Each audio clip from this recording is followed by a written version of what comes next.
हर हर महादेव दोस्तों, श्री शिवाय नमस्तुभ्यम।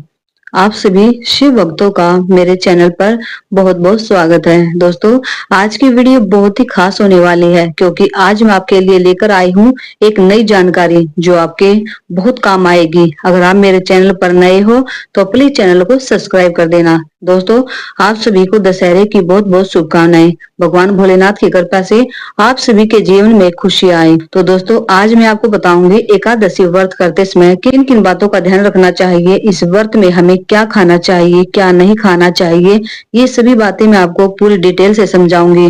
तो बढ़ते हैं दोस्तों आज की मुख्य जानकारी की ओर।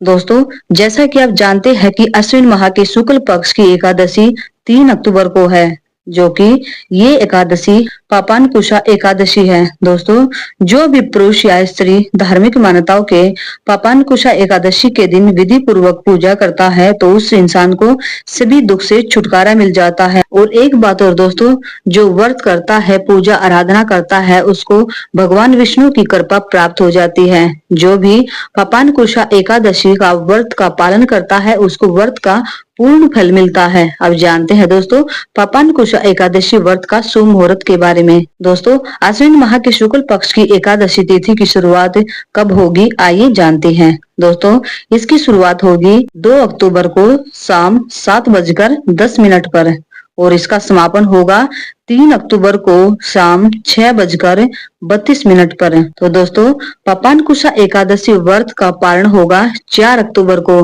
तो शुभ समय रहेगा सुबह 6:16 से 8:37 तक।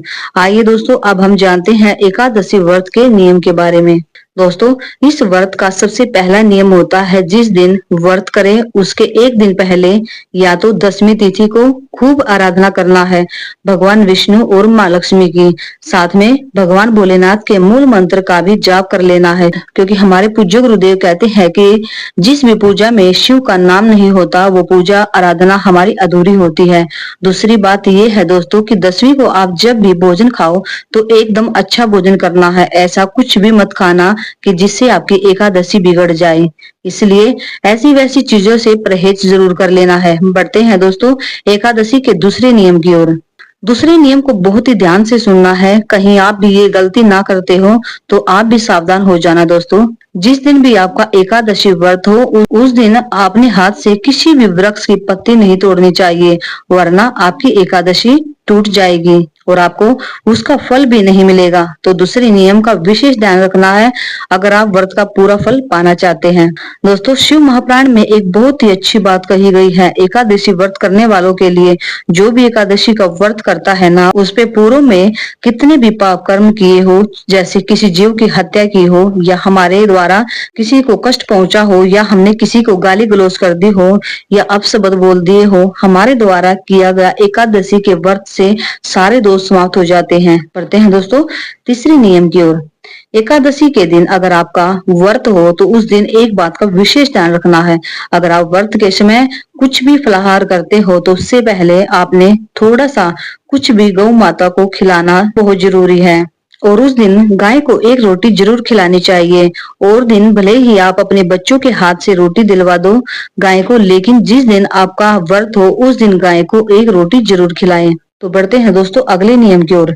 जिस दिन आपका व्रत होता है एकादशी का, उस दिन जितना हो सके भगवान श्री कृष्ण के मंत्र ओम नमो भगवते वासुदेवाय नमः का जाप करना चाहिए।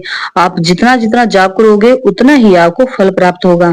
बढ़ते हैं दोस्तों पांचवें नियम की ओर। जिस दिन आपका एकादशी का व्रत होता है उस दिन किसी की भी निंदा मतलब बुराई नहीं करनी। अगर कोई आपके पास बैठकर किसी की निंदा करने लगे तो उससे दूर हो जाए। अगर कोई आपके आगे किसी की निंदा भी कर देना तो एक काम जरूर करना ताकि आपकी एकादशी बेकार ना हो। आपने निंदा सुनते ही तुरंत सूर्य नारायण भगवान का दर्शन कर लेना है।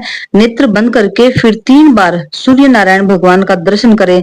तब जो हमारे कानों से जो निंदा गई है अंदर, उससे हमारे अंदर पवित्रता आ जाएगी और हमारा एकादशी का व्रत पूर्ण हो जाएगा। बढ़ते हैं दोस्तों अगले नियम की ओर। जब हमारा एकादशी का व्रत हो उस दिन हमारे द्वारा किसी भी जीव की हत्या नहीं होनी चाहिए। किसी को भी हमारे कारण कष्ट या दुख नहीं होना चाहिए। बढ़ते हैं दोस्तों अगले नियम की ओर। दोस्तों इस नियम को करते समय एक बात को जरूर ध्यान में रखें। जब भी आप एकादशी करो तो ऐसी एकादशी करो जो द्वादशी तिथि से जुड़ी हो। जो एकादशी 10वीं से जुड़ी हो उस एकादशी को करने से हमें बचना चाहिए, मतलब बहुत ही कम करना चाहिए। दोस्तों जो भी एकादशी 10वीं से जुड़ी होती है वो व्रत कहलाती है, और द्वादशी से जुड़ी एकादशी करने से हमें पुण्य फल प्रदान कर वैष्णव को भगवान के चरणों में छोड़कर आ जाती है। इसीलिए एकादशी जब भी करो तो वो द्वादशी से जुड़ी होनी चाहिए। बढ़ते हैं दोस्तों अगले नियम की ओर। जिस दिन भी आपका एकादशी का व्रत होता है उस दिन हमें झाड़ू या बुहारी नहीं लगानी चाहिए। मान लो हर रोज आप झाड़ू निकालते हैं, पोछा लगाते हैं, लेकिन व्रत वाले दिन कोशिश करना कि व्रत वाले दिन झाड़ू कोई दूसरा लगा दे, क्योंकि जब भी हम व्रत वाले दिन झाड़ू या फिर पोछा लगाते हैं तो हमारे हाथ से छोटे छोटे कीट पतंगे मर जाएंगे, जिससे उनका दोष हमारे माथे पर चढ़ जाएगा। बढ़ते हैं दोस्तों अगले नियम की ओर। दोस्तों क्या आप जानते हैं कि सारे व्रतों में केवल एक व्रत ऐसा होता है एकादशी का जिसका उद्यापन हम पहली एकादशी को भी कर सकते हैं। ये जरूरी नहीं है कि 26 पूरी हो तभी उसका उद्यापन हो, या तो पहली में ही उद्यापन कर लो या फिर 26 एकादशी पूरी करके उद्यापन करो। एकादशी के व्रत का उद्यापन करने का फल ये मिलता है कि जब हमने पहली एकादशी पर हमने उद्यापन कर दिया, उसके बाद हम जितनी भी एकादशी करेंगे उन सभी का फल हमारे खाते में जाएगा, मतलब सारी एकादशी हमारे खाते में जुड़ती चली जाएगी।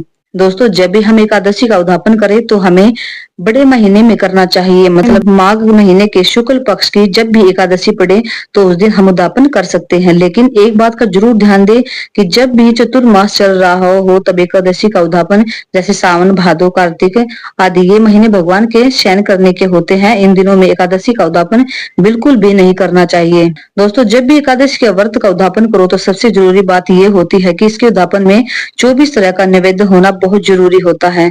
24 तरह का नैवेद्य कैसे, जैसे हलवा, पूड़ी, खीर, सब्जी, पकोड़े, ऐसे ही 24 तरह के नैवेद्य होने बहुत जरूरी हैं। अगली जानकारी, जिस दिन एकादशी का व्रत हो उस दिन भगवान के पूजन की पूर्ण तैयारी करनी है बड़े ही प्रेम से। उसके बाद किसी विद्वान ब्राह्मण को बुलाकर जो भगवत सेवा में एकादशी का उद्यापन कराए, तो उस दिन